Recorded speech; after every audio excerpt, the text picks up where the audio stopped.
leading financial institution, posting a profit of 268.8 million for the 2024-2025 financial year. Now, the figure may mirror last year's numbers, but it tells a deeper story this time around, one of resilience, strategic investment, as well as a steady hand at the helm. Now, from its early days in 1995, just a year after I was born, with profits of less than 1 million emalangeni to today's multi-billion rand, that's their balance sheet. FNB's journey now reflects consistency, adaptability, as well as a clear commitment to growth.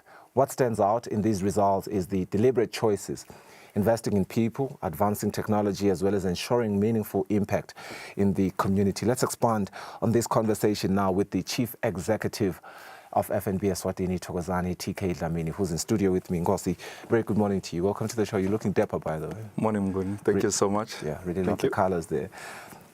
Let's talk about this interesting development, because one thing that I've noticed is that you have led FNB through a period with which is very competition intensified, as well as the operating system. It sort of remains uncertain, so to speak.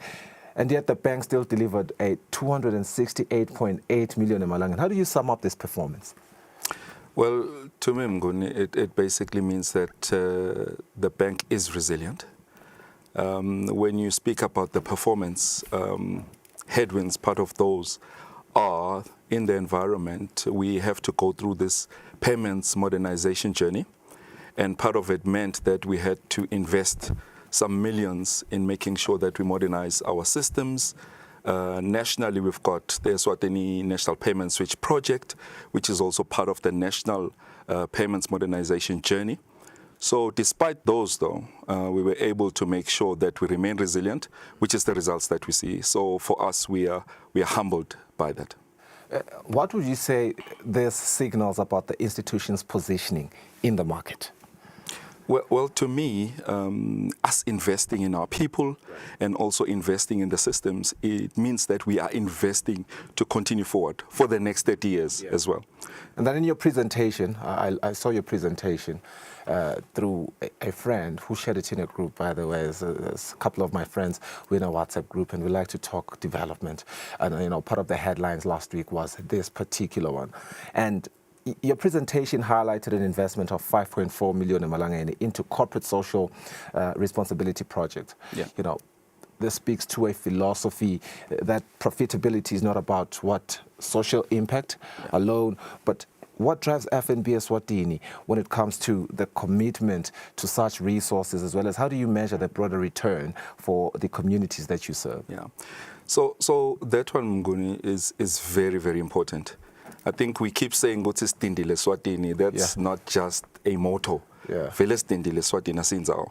And part of that means, Kutsi, we have to invest in the communities that we're in.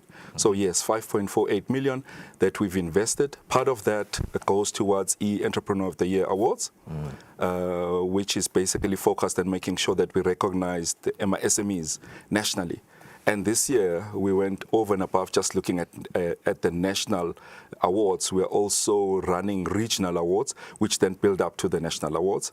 On top of that, we were able to put in some money into Bapalali Red Cross.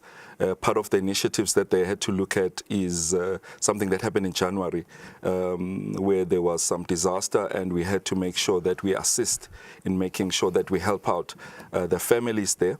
And for us, that is very important. And the last one that I can mention as well is Imoya Center, which is close to our head office. We invested some money there to help with kids with uniform and other necessities that are required for schools. So for us, doing that makes sure that we are part and parcel of the communities that we live in, where our clients come from as well. And that shows that to us, it's important that we uplift the communities that we are in. And, you know, without maybe stepping on the other developments that you have just mentioned, but I'm such a big fan of the work that you do with SEDCO when it comes to the Entrepreneur Awards, as well as the Ministry of Commerce, because, you know, they highlighted that our country's GDP, over 90% of it, the contribution is from the MSMEs. And indeed, they are the lifeblood of our economy in Eswatini. You also drew attention to the balance between men and women. And it's a conversation, an age-old conversation around the world. And it's important that we still take notice pictures of it. It is something that many businesses still aspire to, funny enough, but they have not achieved it all. And yet you guys have achieved it. Talk to me about that balance for you as the FNB. Why is it important? For us, it's very important. That feeds into diversity.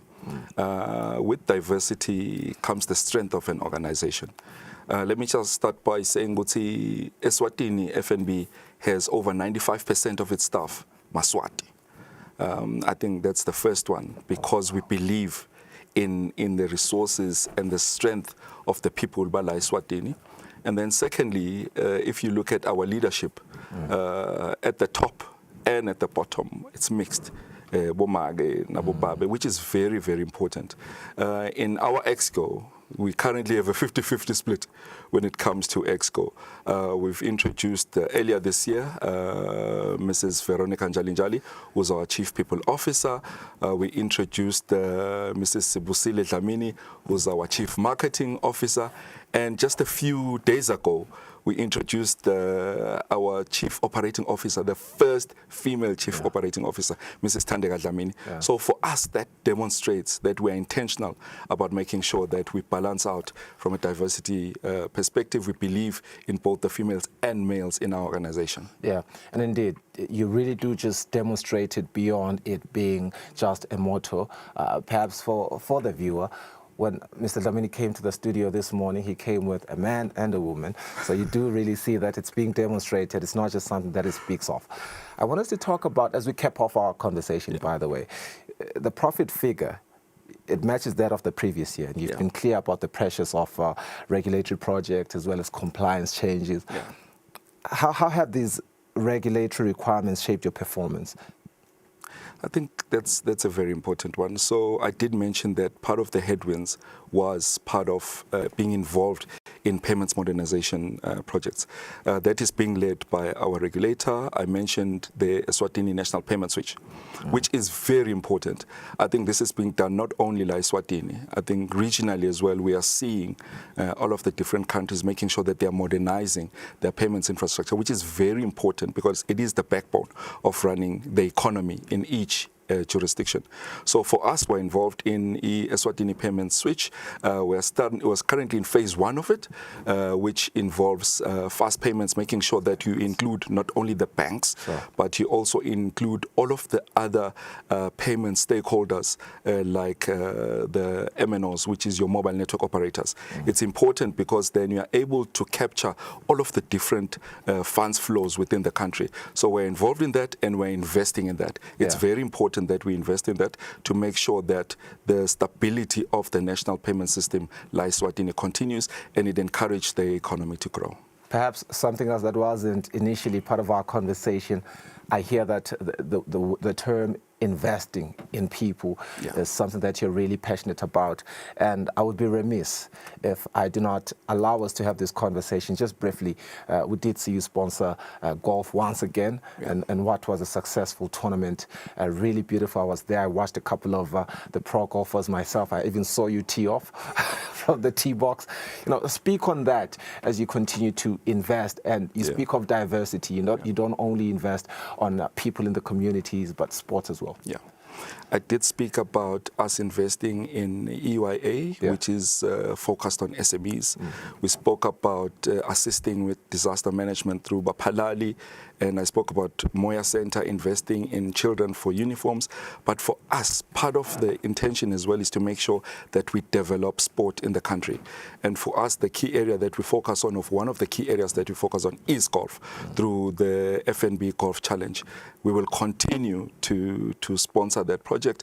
And the focus area currently, speaking to the Eswatini Professional Golfers Association and the Golf Union, is to make sure that we now also switch our attention to development at grassroots level. So you'll see more and more of that. And that is key to making sure that we develop the sport in the country from grassroots level as well. TK, thank you so much for your time. Congratulations once again. Just seeing this article right now, that FNB Eswatini has been certified as a top employer for 2025 with dual certification. And perhaps let me read it for the people at home. The bank received certification from the Top Employers Institute, a global organization based in the Netherlands that certifies companies companies worldwide for their human resources strategies as well as employee working conditions as well. I think that speaks to that 50-50 that you spoke about as well, which is indeed very beautiful. Chief Executive of FNB Eswatini, Thokozani Dlamini. And the conclusion is clear: investing in people, embracing innovation and contributing meaningfully to society. FNB Eswatini has